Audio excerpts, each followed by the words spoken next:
बांकीपुर से बीजेपी प्रत्याशी नीरज सिन्हा के बाउंसर बना दिए गए हैं भारतीय जनता पार्टी के प्रदेश अध्यक्ष संजय सरावगी। संजय सरावगी को यह जिम्मा दे दिया गया था कल नॉमिनेशन के दौरान कि उनकी रक्षा करें। किनकी? बांकीपुर से बीजेपी प्रत्याशी नीरज सिन्हा की। नीरज सिन्हा को पूरे समय दबोचे रहे एकदम संजय सरावगी। संजय सरावगी की पकड़ से छूटने की कई बार कोशिश करते नजर आए नीरज सिन्हा और आखिरकार निकलकर भाग निकले। कई बार तो यह भी दिखा कि जब नीरज सिन्हा ने पत्रकारों के सवालों का जवाब देने की कोशिश की तो संजय सरावगी ने उनका मुंह बंद कर दिया, हाथ से मुंह दबा दिया।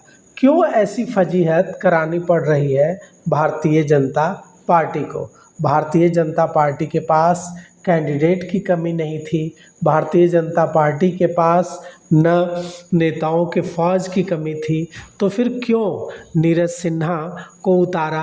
और अगर नीरज सिन्हा को उतारा तो उनको फ्री हैंड देना चाहिए था। क्यों उनको पत्रकारों से बात नहीं करने दिया जा रहा? क्यों प्रदेश अध्यक्ष संजय सरावगी बाउंसर की तरह उनके साथ लगे रह रहे हैं? कुल मिलाकर बात यह है कि भारतीय जनता पार्टी का over confidence lack of self confidence में बदल गया है और भारतीय जनता पार्टी ब्लंडर पर ब्लंडर कर रही है। जिस तरह से लगातार भारतीय जनता पार्टी ब्लंडर कर रही है उससे साफ है कि भारतीय जनता पार्टी को भी यह महसूस हो रहा है कि बांकीपुर सीट उनके हाथ से खिसकती जा रही है। बांकीपुर सीट का खिसकना महज एक सीट पर चुनाव हार जाने जैसा नहीं है। बांकीपुर सीट भारतीय जनता पार्टी की प्रतिष्ठा की सीट बन गई है। यह भारतीय जनता पार्टी के राष्ट्रीय अध्यक्ष नितिन नवीन की सीट है। अगर यहाँ भारतीय जनता पार्टी को प्रशांत किशोर हराने में सफल हो जाते हैं तो यहाँ से जो गूंज जाएगी वो पूरे देश में जाएगी कि भारतीय जनता पार्टी के राष्ट्रीय अध्यक्ष नितिन नवीन की सीट पर भारतीय जनता पार्टी चुनाव हार गई है। और इसी दबाव में भारतीय जनता पार्टी से लगातार गलती हो रही है। पहली गलती अभिषेक बंटी को उतारना। अभिषेक बंटी को उतारा गया और नॉमिनेशन कराया गया, उसके बाद उनका नामांकन वापस कराया गया। इसके पीछे की वजह बताई गई कि वे पारिवारिक कारणों की वजह से चुनाव लड़ने में असमर्थ हैं, जैसा कि उन्होंने कहा।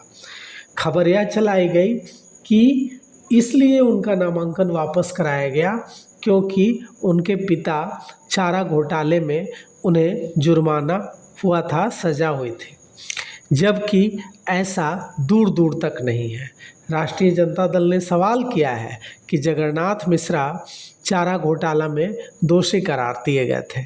जगन्नाथ मिश्रा के बेटे नीतीश मिश्रा तो मंत्री हैं, भारतीय जनता पार्टी से लगातार चुनाव जीतते रहते हैं, तो फिर कैसे नीतीश मिश्रा मंत्री हो सकते हैं और एक व्यक्ति जिसको चारा घोटाले में जुर्माने की सज़ा सुनाई गई थी उसका बेटा चुनाव नहीं लड़ सकता?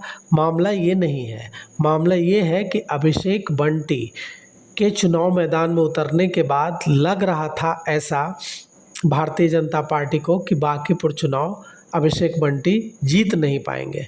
इसके बाद अभिषेक बंटी को पीछे कर नीरज सिन्हा को उतारा गया, लेकिन नीरज सिन्हा भी कोई करिश्मा दिखा पाए इसकी उम्मीद कम दिख रही है, क्योंकि नीरज सिन्हा पत्रकारों के सवालों का जवाब नहीं दे पा रहे हैं, लोगों से इंटरेक्ट नहीं कर पा रहे हैं। पत्रकार सवाल पूछ रहे हैं तो वे पीछे देख रहे हैं अपने साथ के नेताओं से और वो जैसा इशारा कर रहे हैं वे वैसा जवाब दे रहे हैं। तो कुल मिलाकर यह जो लैक ऑफ सेल्फ कॉन्फिडेंस है, आत्मविश्वास की कमी है, वो साफ साफ झलक रही है। और इस वजह से यह दिख भी रहा है कि भारतीय जनता पार्टी जो अभेद किला माना जाता था बांकीपुर, उसमें लगातार पिछड़ती जा रही है। और प्रशांत किशोर को भारतीय जनता पार्टी की इन ब्लंडर्स, एक के बाद एक ब्लंडर से शक्ति मिलती जा रही है। तो अब जहां प्रशांत किशोर कमज़ोर और भारतीय जनता पार्टी बेहद मजबूत दिख रही थी पहले, अब प्रशांत किशोर भारतीय जनता पार्टी पर हावी हो रहे हैं। अब प्रशांत किशोर मजबूत होते जा रहे हैं और भारतीय जनता पार्टी जैसे जैसे चुनाव नज़दीक आ रहा है वैसे वैसे कमज़ोर होती जा रही है।